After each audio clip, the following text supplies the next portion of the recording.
Hi friends, welcome to my channel. కింద కనిపించేటువంటి ఈ red colour subscribe button click చేయడం ద్వారా ఇలాంటి మరిన్ని అప్డేట్స్ మీ మొబైల్ ద్వారా లేదా ఈమెయిల్ ద్వారా పొందగలుగుతారు. So don't forget it. చూడండి ఫ్రెండ్స్, మన మొబైల్లో ర్యామ్ పవర్ అనేది చాలా తక్కువగా ఉంటుంది. మనకి 2 GB ఇచ్చినా 3 GB వచ్చినా అదేమవుతుందంటే, చూడండి ఇక్కడ నా మొబైల్ చూడండి, 2 GB ర్యామ్లో నా అవైలబిలిటీ ఎంత అంటే 489 MB జస్ట్ అనమాట. ఒకవేళ నేను దీన్ని క్లియర్ చేసినా కూడా నా టోటల్ ఎంత కనిపిస్తుంది, 700 MB కనిపిస్తుంది.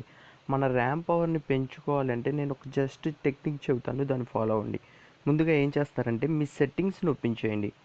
సెట్టింగ్స్ని ఓపెన్ చేసిన తర్వాత ఇక్కడ యాప్స్ అని ఒక సెట్టింగ్ ఉంటుంది కదా, దాన్ని ఓపెన్ చేయండి.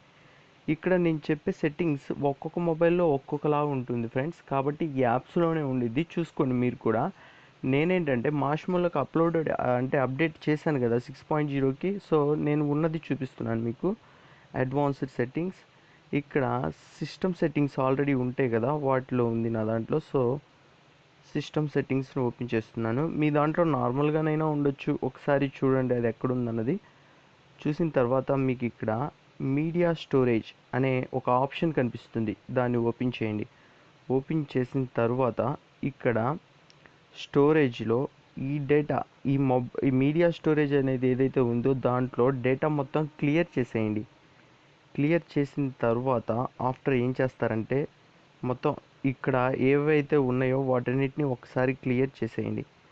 ఇప్పుడు మీ మొబైల్ని ఒక్కసారి రీస్టోర్ చేయండి ఫ్రెండ్స్, అంటే రీస్టార్ట్ చేయండి, రీస్టోర్ కాదు, రీస్టార్ట్ చేయండి. రీస్టార్ట్ చేసిన తర్వాత మీ ర్యామ్ అనేది పెరగటం గమనించండి. కాకపోతే చూడండి ఫ్రెండ్స్, ఇక్కడ ఒక చిన్న ప్రాబ్లం ఏంటంటే, మనం ఇలా చేసిన తర్వాత మన దాంట్లో ఉండేటువంటి అలారంకి కానీ, మన కాలర్ అంటే ఎవరైనా కాల్ చేసినప్పుడు ఇన్కమింగ్ టోన్ పెట్టుకుంటాం కదా, అవన్నీ మారిపోతాయి.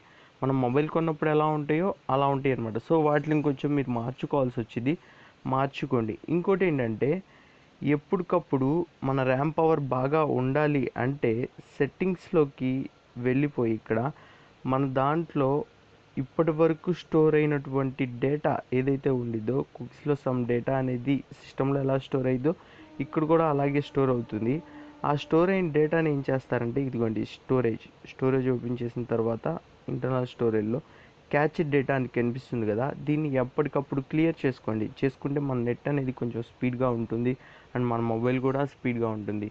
ఈ వీడియో మీకు నచ్చినట్లయితే లైక్ చేయండి. మీకు ఏదైనా సందేహాలు లాంటివి ఉంటే కామెంట్ రూపంలో తెలియచేయండి. Thank you so much friends.